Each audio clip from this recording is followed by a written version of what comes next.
Le régime chinois a opposé son veto à la résolution des Nations Unies condamnant les violences syriennes et poussant le président Bachar al-Assad à quitter le pouvoir. La position du régime chinois a été vivement critiquée par les autres États membres du Conseil de sécurité. Le régime chinois a défendu son veto hautement controversé à l'encontre de la résolution des Nations Unies demandant au président syrien Bachar al-Assad de quitter le pouvoir. Les autres membres du Conseil de sécurité des Nations Unies ont dénoncé ce veto.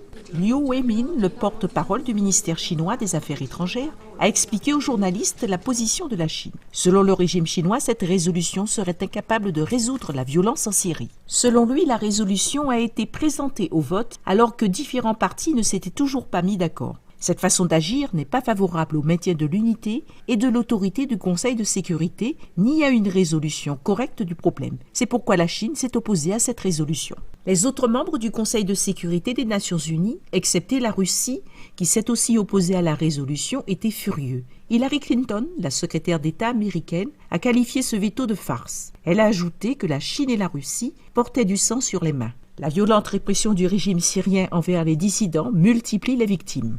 Osamu Fujimura, le porte-parole du gouvernement japonais, a critiqué les membres du Conseil de sécurité de ne pas s'être unifiés sur la question de la Syrie.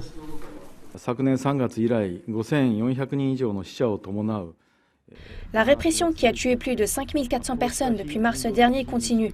Il est très décevant que le Conseil de sécurité des Nations Unies, composé de membres ayant des responsabilités au sein de la communauté internationale, ait échoué à envoyer un message fort pour condamner une situation aussi inhumaine et antidémocratique.